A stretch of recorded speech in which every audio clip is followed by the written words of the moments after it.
Ya Allah kami letakkan di batang leher.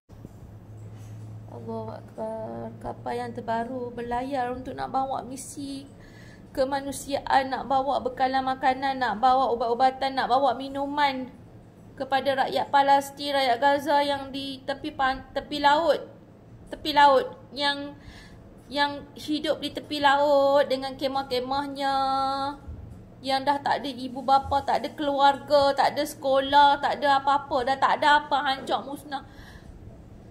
Memang mereka kalau boleh makanan pun mereka tak mau diberikan. Mereka tak mau. Rejim Zionis ni tak nak makanan diberikan kepada rakyat Palestin. Mereka tak mau bagi makan. Mereka nak biar mati. Mati kebeluran pula. Sebab mereka dah buat pembunuhan secara beramai-ramai. Sekarang ni mereka nak biar mereka ni, rakyat Palestin, mati kebuluran. Kita kena cari cara, jalan bagaimana nak beri makanan, nak sampaikan makanan, minuman, ubat-ubatan pada rakyat Palestin ni, pada budak-budak ni. Macam mana cara dia, caranya bagaimana. Dari laut pun dah tak boleh, dari darat tak boleh, dari atas awan tak boleh. Kena cari juga jalan. Negara lain dah sampaikan dah. Kita kena juga bagi makanan ni sampai. Kalau kita buat sekalipun derma, kita salur bantuan sekalipun duit, makanan tak sampai, makanan tak boleh masuk. Tak boleh masuk. Tak boleh masuk dan tak sampai dekat mereka ni.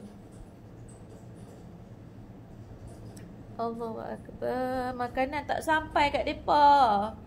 Kita puasalah. Kata puasalah pagi sampai petang, maghrib dah buka puasa.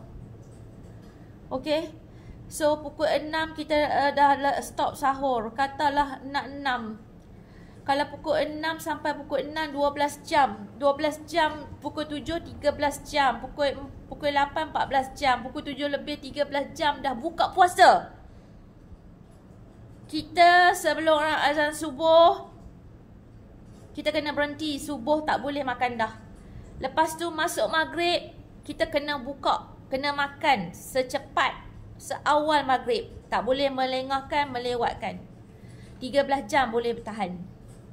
Selepas tu tak boleh. Mereka bukan kata 13 jam.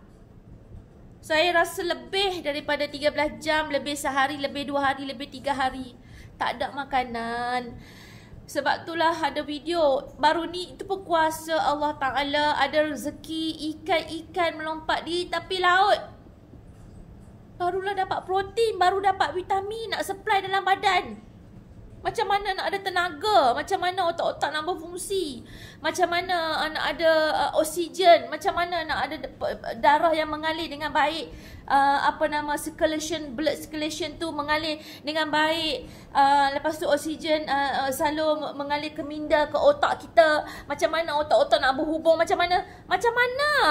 Astagfirullahalazim, memang jahatnya rezim ni, memang jahatlah. Memang teruknya. Memang dunia kena tahu. Setan Yahu is sewel ni. Memang dunia kena tahu hang ni. Ya Allah, ya Tuhan.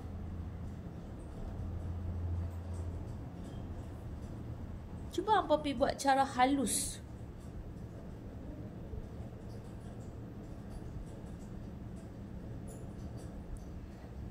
Korek pasiak makan. Korek pasiak. Ayak tak bersih. Tak tahu kat mana dia pergi minum ayak. Apa pun tak ada. Hancur, berkecai semua. Hampir musnah.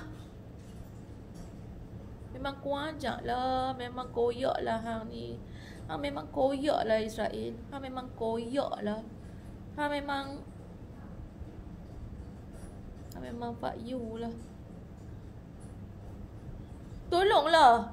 Fikir macam mana nak bagi jalan cara makanan sampai supaya aktivis kita ni, saya percaya mereka ni akan diseksa juga seperti mana aktivis yang baru sampai ke Malaysia dengan selamat. Mereka juga akan dilayan kasar, buruk, kejam seperti mana aktivis-aktivis kita yang menceritakan pengalaman mereka baru ini akan juga lalui benda yang sama.